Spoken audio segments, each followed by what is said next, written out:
Good evening, afternoon, night, morning, whenever you find a way to watch, listen to this podcast. It is me, Omar Rashan Borja, the Burger Popper, and joining me is a longtime friend of the podcast. We got Cuthbert of SSN Army to talk not just Army, but also the American Athletic Conference title game race.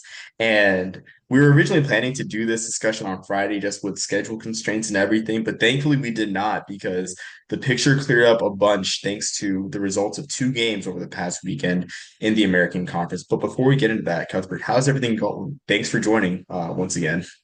Everything's great, man. I'm down here in the Sunshine State. I'm in the Fishhawk Studios, and I'm also very happy that we decided not to do this on Friday. There would have potentially been a lot more to talk about, but because of the upsets of Memphis and Navy, it means that now everything's been narrowed, and so the games are all a much higher stake because there's so many fewer outcomes available now. So I'm really pumped and I'm happy to be here, and I'm so happy to be on the Hardware Pod one more time.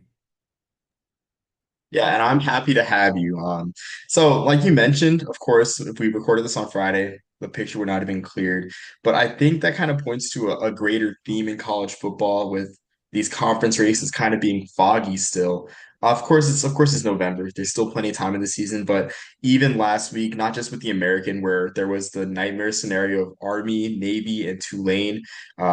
I guess three teams in the mix and just a whole mess of tiebreakers. But of course, in the Big Ten, there was a doomsday scenario of Oregon, Indiana, and Penn State all going undefeated. Who goes to the championship game? And of course, in the ACC as well, with Miami, SMU, and Clemson being undefeated in ACC play. So I think it's just kind of even the American, I feel like might feel that in a year or two with 14 teams.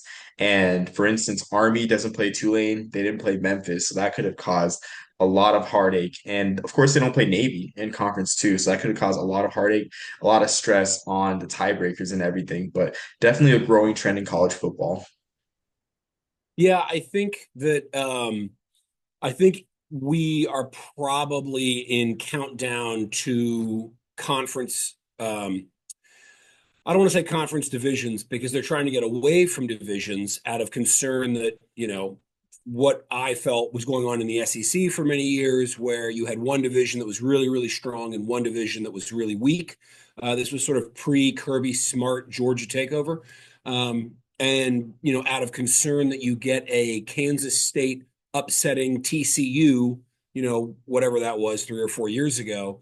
And then all of a sudden, now that you've got the CFP and you got these conference winner tie-ins, the worst case scenario is that a two-loss team ranked 22nd or something somehow upsets an undefeated team in the conference championship. And then if you've got, let's say, something crazy like a ranked Boise State and an undefeated Army are winning their conferences, and then all of a sudden, a power conference is getting dumped for two G5s, you're going to have riots in the streets. I mean, not from people like me. I'm going to love it. I'm going to love every minute of it. But they're going to have to do something. We were talking before we got started and just now about the doomsday scenarios. I mean, what do? You got three teams undefeated in your conference.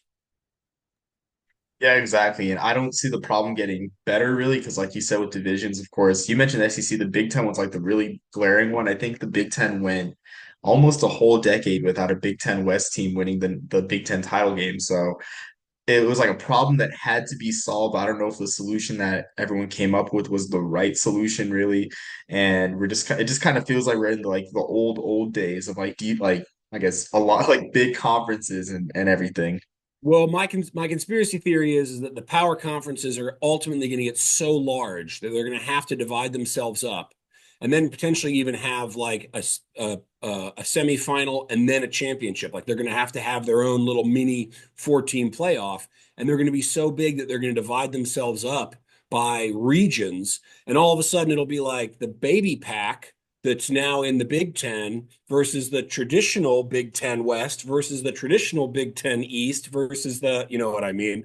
And it's going to be, and all of a sudden it'll be like, oh, we have these historic rivalries and now they're back again because now we have 30 team conferences, and it's just, it's like, it's like you go from cable to Netflix to then Netflix and Hulu and Prime until eventually you're just like, the hell with all this. I'm going back to cable. You know what I mean? It's going to come full circle at some point.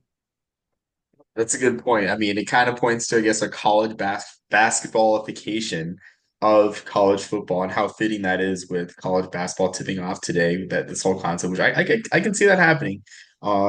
It's interesting with like 18 team conferences and even in a 14 team league like the American, this scenario is coming to fruition. But after this weekend's games, like we mentioned before, UTSA upset Memphis, really shocking after UTSA blew, I think, a 28-point lead to Tulsa. Then the following week, they beat Memphis. I thought Charlotte was the most bipolar team in the conference, but apparently UTSA takes that crown for that. So, really no words there for that one. Yeah, I do a thing every week for Thank God for Football through Greenville Media Studios, and I every week talk about how the American is, in my opinion, sort of top to bottom, both the best G5 conference and also the most unbalanced because you have teams like Rice and Temple. And until a few weeks ago, until that ECU game, you had Charlotte. They were in there in the mix of like, what are they doing here? What are we doing here? Um, and now you've got Rice gets a win and UTSA gets a win and Charlotte gets, Charlotte's had a couple wins and so it's a brave new world here for us Army fans, being in a conference, but I'm loving it. Yeah, absolutely. Me too. I mean, it is interesting the membership makeup of these schools. You see the new schools like Charlotte starting out, and you see the emerging powers like UTSA and everything. But going back to the conference race too, of course we had UTSA, of course, being bipolar.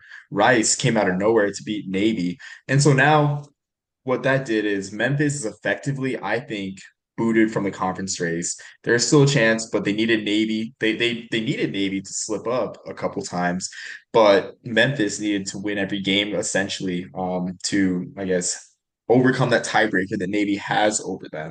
And so the race, as we talked about before we went on, really comes down to three teams: Army, Navy, and Tulane. Of course, no one is fully eliminated. There's still 4 weeks left of the season, but for the most realistic scenarios, it comes down to those three teams. So, I guess any thoughts on the conference race as it stands right now, Cuthbert? Well, I think that I mean, statistically right now, it is 100% Army, Tulane, and Navy are the only teams, in my opinion, that are realistically in play for this conference championship. Unfortunately, it does look like Navy is kind of starting to drop down a little bit. I don't know if they're coming to earth because of Horvath and his hand, which I think really, I mean, I don't think they were going to beat Notre Dame anyway, but I don't think that that score was really indicative of the how good they are relative to Notre Dame. I think that really got them hamstrung. And then they go out to Rice and they've got delay after delay after delay because of these storms. I don't know how much that affected it. I don't know how much that affected Rice, but he throws two more interceptions. Is that related to the hand? All the research I could do, they didn't really talk. There wasn't a lot of talk about it. So maybe it's nothing. Maybe it's me just having a longer memory than I need to. But I look at their program and I feel like they kind of peaked a little too early, especially with that Memphis game, which was really incredible. And your boys over at As for Football, they really put it well a couple weeks back, which was if you look at Navy statistically, they're not controlling the ball and controlling the pace of the game that they needed to. It was a lot of, we're going to get one first down and punt, or we're going to score on like a wild play. And I don't mean wild like lucky. I mean wild like, a super long run, a super long pass. That Memphis game, I think they had two pick sixes. And look, that's great. They earned that victory, but you can't rely on pick sixes for consistent victories in and out of the season. So they're still in play for the championship. Honestly, I think it's going to come down to Army and Tulane. We can get into that here a little bit later. I did run one totally crazy scenario wherein Army Tulane, Memphis, and Navy all finished the regular season with 2 losses. Um, and if that were to happen, I still think it would actually come out to be a Navy Tulane championship. So I agree with you 100%. Memphis can absolutely play spoiler in the last week of the season against Tulane, but I don't think they have a realistic chance to getting in. So it's funny you mentioned Memphis playing spoiler on Thanksgiving against Tulane, which I mean that's just a weird programming choice. I love it. Memphis Tulane on Thanksgiving night. But with the Egg Bowl being on Black Friday, I guess something had to take its place. Classic Conference USA rivalry and American rivalry, Memphis and Tulane. It's all good. A table fell over in the background. I'm fine. Everything's good. I'm Okay. sure you heard that. Sorry. I did not hear that actually. I was like surprised, but Oh, oh, sorry. There was a very loud crash on my end. It's fine. A table fell over. My wife just opened the door. She's like, "Everything okay in there?" It's fine. It's all good. yeah, I guess we'll see a lot of I guess like its loudness in terms of the Tulane Memphis game in terms of points on Thanksgiving night. Guess that's what that means.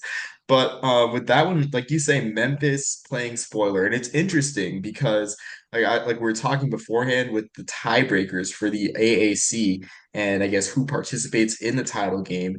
A lot of the tiebreakers have the stipulation that the team must win in the final weekend. Say both teams are ranked, right?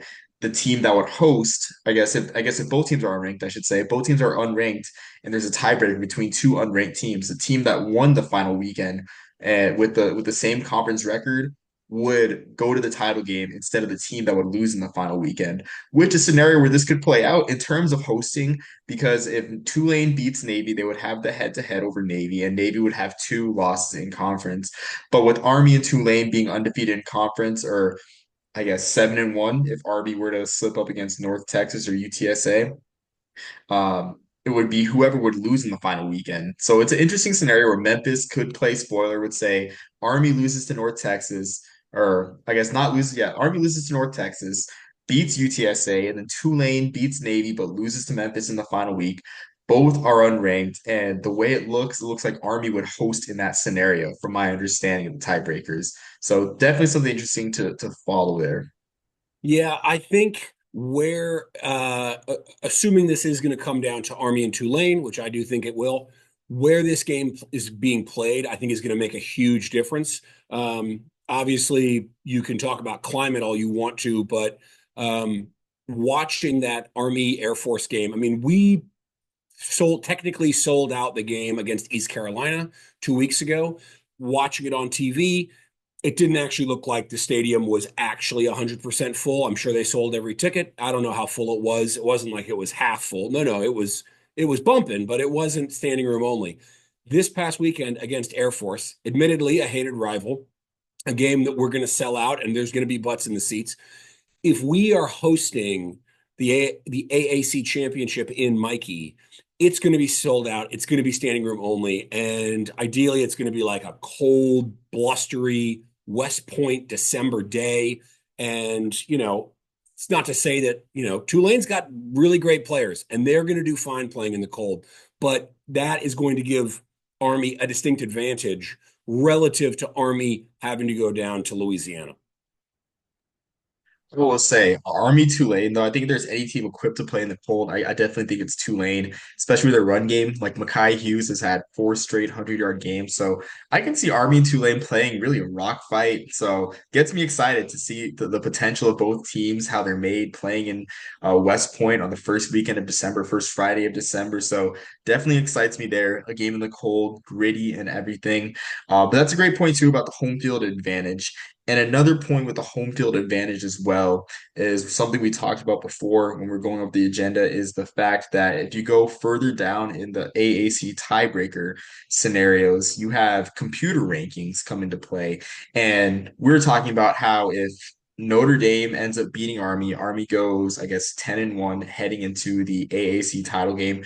Tulane simply has the better resume, both in conference and out of conference. They'd have a win over a potentially 11-1 or 10-2 Sun Bowl, or excuse me, Sun Belt division champion in Louisiana. They have the one score loss to Kansas State. And Army would just have a win over North Texas and then maybe a 6-6 East Carolina. I think East Carolina ends up going 6-6 to kind of bolster Army's resume, but that's it in terms of resume wins. And then they'd have the Notre Dame game. However, it may hurt their resume if they get blown out, or help it if it's a one score game, or even, yeah, I guess if they lose, if it's a one score game. So definitely something interesting there in terms of the computer rankings, and now Tulane has a generally more computer friendly resume than Army. Well, and I think too, looking at Army's backstretch, I mean, we always knew this was going to be the toughest part of the schedule. I think we were all expecting Air Force to take a step down after all of those uh, COVID players were held back. I don't think we were expecting them to take a step down quite the way they did. It still ended up being a fist fight. There's people who say that we should get away from this fist fight in a phone booth and we should have opened it up more. Obviously, with Daly being out, I mean, I love Coleman, but it's his first start, and we were 100% under shotgun. And, you know, I think to a certain extent, we played a game plan where we knew we wouldn't lose, as opposed to just like going for the kill shot, which maybe we might have done if Bryson had been in there and we were, at 100%. I will say it does make every single game that Army has really, really important.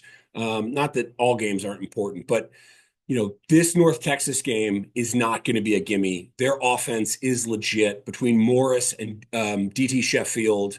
I'm like losing sleep over what what they may be able to uncork on us. We play this bend don't break defense. It's by and large it works well for us. I am totally converted into a Nate Woody fan. I was hot and cold with him for a long time. I've totally been converted. The system by and large works. It's bend don't break. We do better in the red zone. That makes sense. By and large, we're smaller. We're not going to be as fast. We're not going to be as tall. Our players, God bless them, all of them. They deserve all the credit in the world. They're not as talented as the top talent. That's why they're playing at West Point and not at, whatever, Alabama, let's say.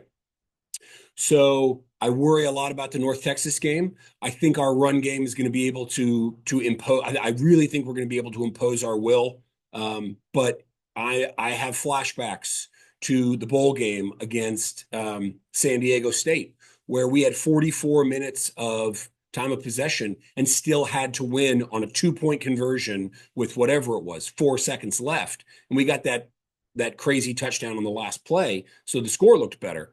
But Rashad Penny, I mean, he just cut us up, and that really worries me about North Texas. Then it comes down to the Notre Dame game, and how are we going to perform there? Because if whether we win or lose at North Texas, how we do against Notre Dame is going to be significantly impactful as to what we do in the conference championship and whether we might be hosting or whether we might not. Because we beat North Texas. Well, if we get blown out by Notre Dame the way Navy did, they're going to take us from whatever. Let's say we beat North Texas and we end up at 16 the week after, right? Well, they're just going to boot us right out. We're going to drop right out of the top 25 because they're going to look at our strength of schedule and they're going to go, yeah, they lost by 40. They're out and they're done. And now all of a sudden, we are potentially having to travel for the conference championship, and that's a very, very different situation.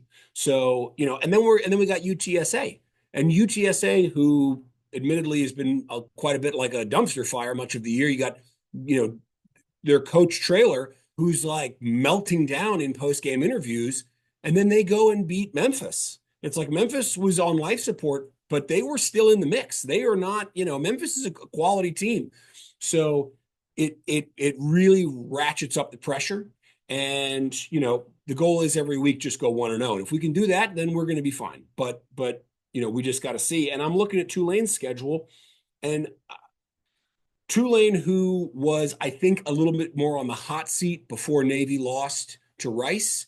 I think now Tulane, they control their own destiny. They went out, they got Temple, they got Navy, they got Memphis. If they can win 2 out of those, I think they're in the championship because I don't think Navy's going to be able to hold up down the stretch.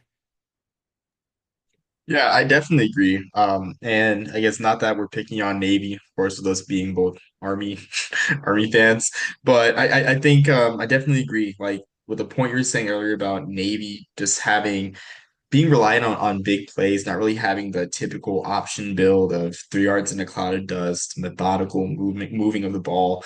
Definitely it's kind of showed these past couple weeks really where they've had to churn out drives and it really hasn't worked out for them. Like especially against Rice where they had to churn out drives, got stopped in a turnover and downs. I think in the third quarter and everything. So it's interesting. I do think it will be a close game, Navy and Tulane, because that like those two schools almost always play each other close, no matter the circumstances. So it will be interesting though, for sure. But like you said, it's interesting. I think it's so fascinating that Tuesday is like really the day that we're all waiting for. I guess like not just because it's election day, of course. I'm talking about the playoff rankings where we're all just like grasping in the dark as to like maybe the poll is going to look like this or maybe it's going to look like that. Because I remember last year with Air Force, they were ranked 17th and above Tulane in the AP poll. First playoff poll comes out and they're 25th and behind Tulane. So it's like we really don't know what the committee's thinking. And so who knows if the committee discredits everything the Army's done and puts them in the back end of the top 25 rather than where they're at right now at 18 of the eight people. So we're kind of grasping at stars here, or grasping at straws here, with just like predicting these tiebreakers. Because something I did forget to mention, I'm focusing on all the obscure tiebreakers, but the main one is playoff rankings. If Army and Tulane are both undefeated conference play, and say Army's ranked because they held strong again. They held their own against Notre Dame. They lost by one score, and they just held on to the number 25 ranking in the playoff poll. And Tulane is unranked, then Army gets to host. That is the first tiebreaker between teams that's the first non-head-to-head tiebreaker, I should say. So definitely, I guess looking past that one, which again, like the Notre Dame game, not I guess not just we want to win the Notre Dame game, of course, haven't beat Notre Dame since 1958, but just having a strong showing in general, like that is just as important for conference championship implications, like you say. Well, and what's tricky about the college football playoff, I don't know how they're doing it this year. I know that in years past, they've made a point of saying we are redoing the rankings weekly.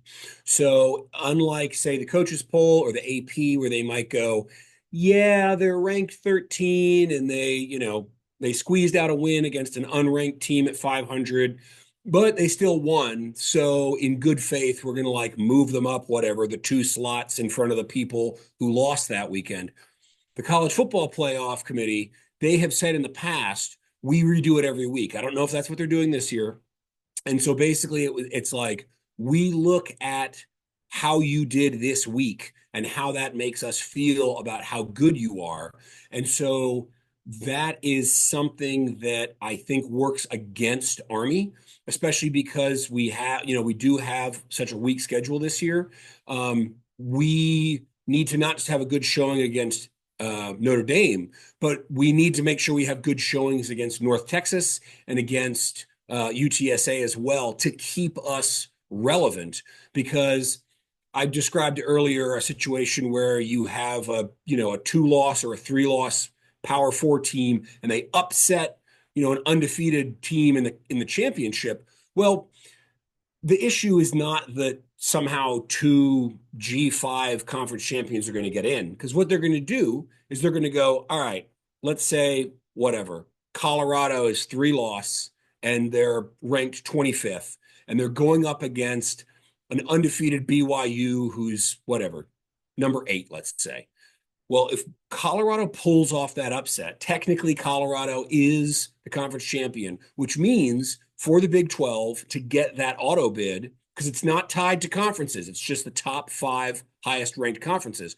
The college football playoff is going to go, oh, Colorado, well, they beat number 8. So they're not number 25 in the country, they're number 10 in the country. And they're just going to take a power conference school and they're going to jump 15 other schools to get them in to make sure that that's what happens. I mean, this is very conspiratorial, I understand, but it really means that I've been saying for weeks now that every game Tulane plays, they have to win by absolutely as much as possible. They have to run the score up. You know what I mean? They dropped 70 on UAB. It's like, because at the time they were on the outside looking in. relative to Army and Navy because they had those out of conference losses. Well, Tulane's in a very different situation now. But at the time, they were thinking to themselves, we have to we have to run the score up as much as possible because we have to get ourselves as highly ranked as possible if we want a chance of winning the AAC and then also getting into the college football playoff. Yeah, that's a great point too about redoing the rankings. I don't think I've ever caught that, I guess, that philosophy too. Nor have I really paid attention much to, I guess, the ranking releases really Tuesday night. Tuesday at 5 p.m. in El Paso was a really hard time to just be in tune with the rankings. I think most of the time last year I was working late hours, so I would just see the ESPN notification, oh, new playoff rankings, and just scroll past and just keep working. So, I'm not. I mean, I guess if I missed the analysis with the rankings, that's why. But that's a good point about redoing the rankings, and I think I kind of agree a little bit with that conspiracy. Really, I guess with that you mentioned about the because ESPN is a stakeholder in the college football playoff. They broadcast the rankings. They have the TV deal and everything. It makes sense that ESPN would have a vested interest in the playoff and want to, I guess not coerce, but kind of goad, I guess not voters, but the committee to like rank teams a certain way to create more attractive TV matchups. And two group of five teams in the playoff is not going to move the needle in terms of rating, really, in terms of ratings, really. So that's a good point you make. I think I'm going to hop on that conspiracy as well. But with you saying that in terms of um, Army needing to stay in the polls and stay as relevant as possible. I think the goal, even something I just realized, which I mentioned, I guess, yesterday on the Lambert Trophy podcast, is the fact that there's a chance that Colorado State, of all schools, could boot UNLV out of the Mountain West title race by not even playing UNLV, but just by going 7-0 in conference play, and their toughest opponent remaining is 5-4 Fresno State. So there's a chance that Colorado State 10-3 with losses to Colorado, Washington State, and I think someone else, I forgot who else they lost to in non-conference play, could win the Mountain West, which makes essentially Army and I guess Louisiana your two contenders for the college football playoff if Army were to win the conference championship. And even then, that's not discounting if Louisiana loses the Sun Belt title game to a lesser opponent in the Sun Belt East. So definitely, definitely like a lot of chaos scenarios for the American in general and for, I guess, Army in particular, since we are both Army fans talking in this podcast. Well, and the chaos scenarios you're talking about are really providing an opportunity for the college football playoff to kind of take a stand in this first year because let's say, I mean, we all presume that Boise State's going to win out. Let's say that they win out. And by the time it's over, they're ranked number, I don't know, 10 in the country, let's say, or 8 in the country even. Because, Power 5 teams keep losing and they just keep winning. They just keep kind of sliding their way up. Well, if Army is somehow able to go undefeated in the regular season, but that includes a win against Notre Dame, which is a big if, I understand. But if you have a eighth ranked Boise State whose only loss is on a last second field goal to a team that sat at number 1 in the country for multiple weeks, who maybe wins the Big Ten. I don't know if Oregon's going to win it, but let's say they do. They already beat Ohio State. I don't see how the I don't see how they couldn't give the at large to Army. I don't see how they could possibly, if we finish the season 11-0, and it's like they got a patty cake schedule. It's like, right, but they played one team, Notre Dame, who did lose to NIU, but who right now is what, like number 6 in the country. If we win that game and they stick us at 13 and say, ooh, so close. I'm so sorry you didn't get in. I mean, that would be a historic blunder on my part. And the problem is that they very well may do that because they know that in the first round of the playoff, Army is not going to get the rankings that or the TV ratings that a 2-loss or a 3-loss Ole Miss or Tennessee will. And, you know, sort of like with NIL, where I thought to myself, this is going to be the death of college football. And now that we're a couple years in, we're actually seeing an increase in parity. People are saying it's because of NIL and the transfer portal. I haven't looked into it enough to know if that's the case, but whether it's causation or correlation, there's something going on there. And if this first year of the college football playoff, there's a chance to do something truly incredible, like have two G5 programs in. I mean, there's a whole cottage industry now of just G5 football talk. And I'm not saying it like sprung up out of nowhere. It has existed in homeostasis for years, but now there's real eyeballs on it because it matters what happens with Army or with Louisiana or with Boise State. And that is growing the game. That is getting more eyeballs. And the problem is that I'm worried the college football playoff, they're not thinking about the game as a whole and what it means to have fan bases really buying into their G5 schools because it's like, hey, this could be our year. This could be the year we do it. Instead, they're thinking about that one massive payday because we get to see, whatever. We get to see Auburn play Georgia for the fifth time in 3 years. You know what I mean? I think that's great. I think that is just awesome lobbying, I think, for, I guess, the kind of fight for the heart and soul of the expanded playoff, where on one hand, it's just an excuse to get more brand names in. Like the invitational is what people call it in jest and in anger, but it could really be a playoff this year, like you say. Like this is just a crucial turning point. Like last year was a crucial turning point where I think the F at like Florida State, I feel like the argument was how much player injuries play a factor against body of work in terms of playoff, and I guess the efficacy of the ACC in general. This is just another turning point. Like I really agree with that, where the playoff can either say, can set the boundary or not the boundary, but set the precedent where it's like this is the blueprint for you to get for a G5 to get an at-large bid, kind of like Cincinnati in 2021, which ironically enough all it took was a win against an 11-1 Notre Dame team that beat multiple ranked teams to end up in the playoff. You go undefeated as a group of five, you beat a team of Notre Dame stature that has the resume of Notre Dame, then you are worthy of making the playoff. So it's interesting that they can set the blueprint right here. So, and that's a great point about fan investment because I think back to UNLV Boise State. I won't say it's the most anticipated group of five game or it was the most anticipated group of five game that I've ever seen, but I can't remember the last time that people were talking, I guess, with that much excitement over a group of five game.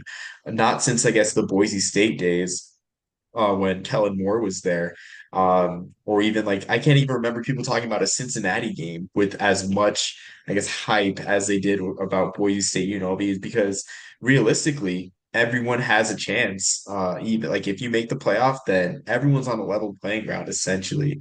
And that's the great thing about playoff expansion. I mean, I'm a purist. Give me my bowls. As long as the bowls get left alone, then I'm fine with a 12-team playoff. But that is just a great thing that you just shine a light on, Cuthbert. Really, I mean, it's just awesome to think about. Like, and I just think about this. I think about 2018, where that's probably the most special season that we've had in my lifetime.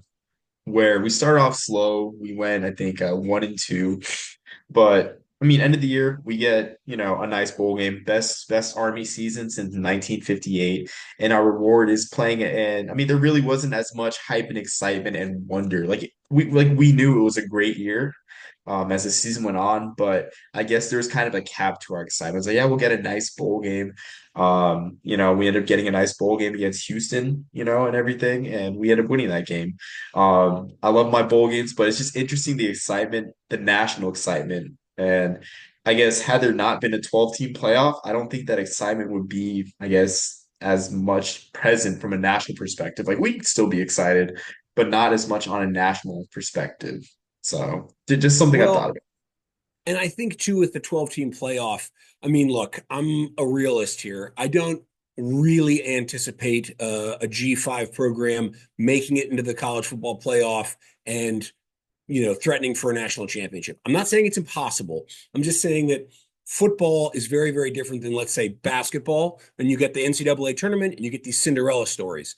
But these fantastic Cinderella stories that everyone loves, that like, two-thirds of the country, they all come around. The one that I always remember was my sophomore year in college when George Mason, I'm from Fairfax County, Virginia. George Mason is in Fairfax County. It's a commuter school. I mean, God bless them, but That's what it is. At least that's what it was at the time. I don't know anything about it now.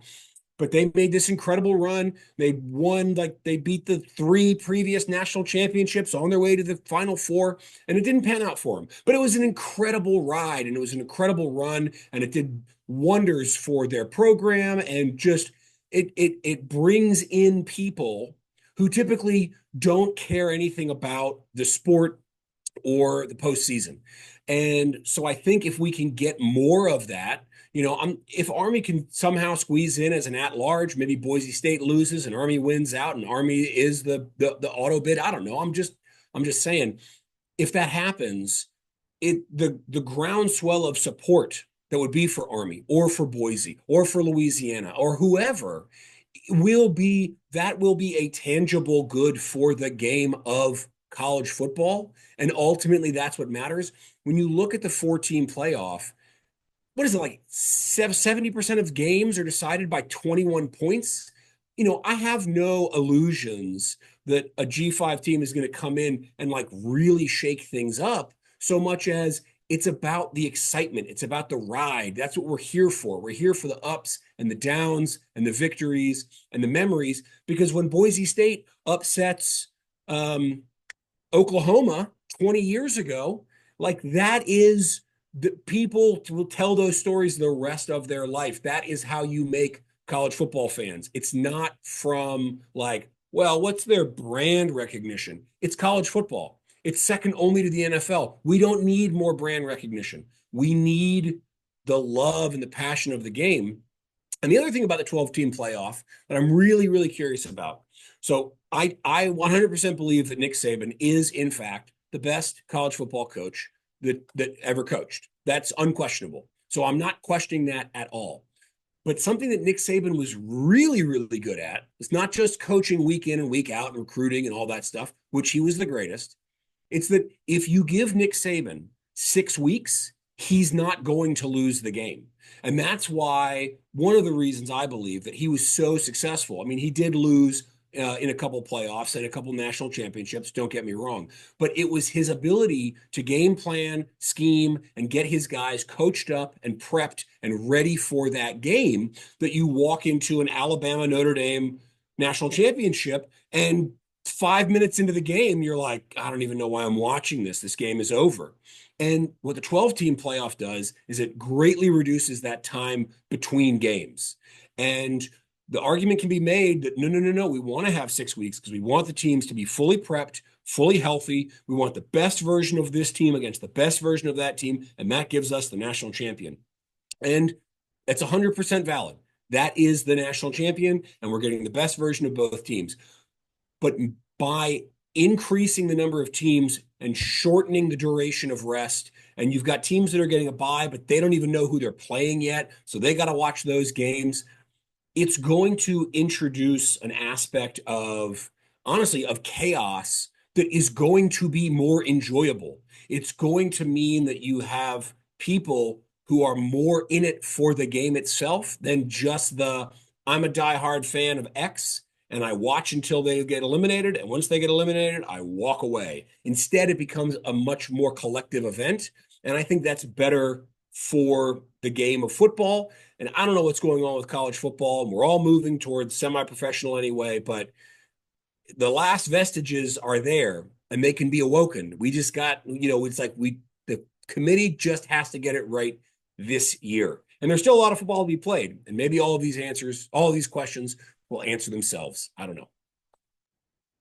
Yeah, I think that's a great way to wrap things up, really. I mean, definitely things that I wasn't as fired about the 12-team playoff as I was before because I thought it would discredit the regular season. But now we have, I guess more games mattering in the regular season than ever, really.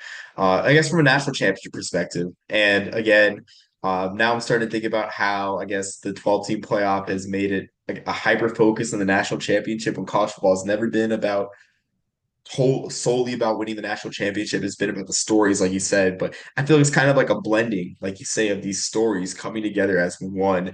I guess to sort of work towards a hyper focus on the playoff. And I think of Indiana really where it's like it sucks like in a typical year, like they would be chasing the Rose Bowl. They would be trying to go to their second Rose Bowl ever, first since 1967, which it's still possible.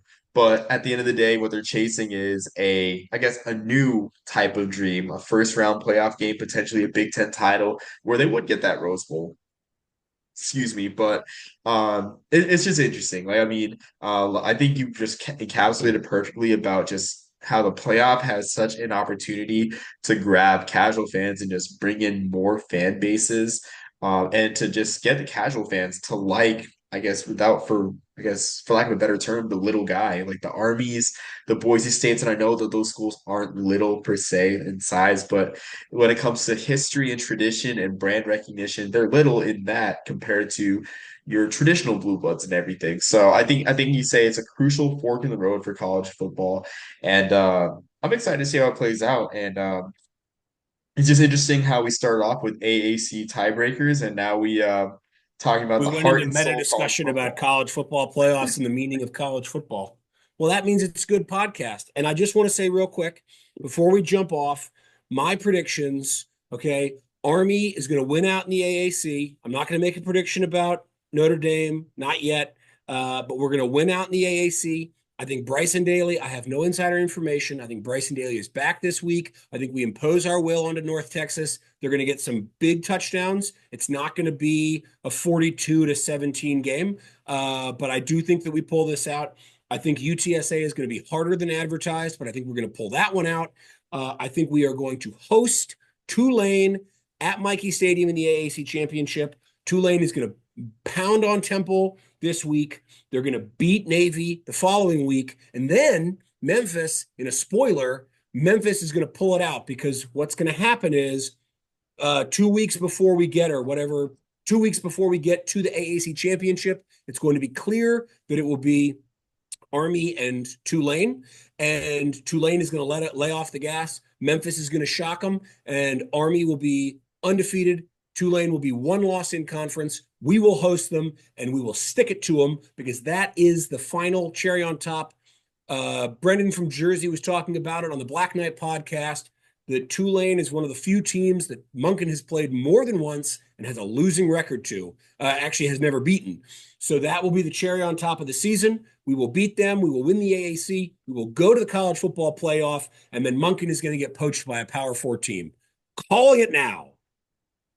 I'm going to modify that a bit. I think we win the conference, Boise State makes a playoff, and we have a nice bowl appearance in the Fenway Bowl. That's a dream for me. I love the Fenway Bowl. We're gonna listen. If we can't make the playoff, just give us a New Year's Six. Give us something. Give me something. I'm tired of the Independence Bowl. I'm tired of the First Responders Bowl and the military, whatever it is, bowl. I mean, look, they're all good bowls, but give me something real. I want something for the trophy case. Let's do this.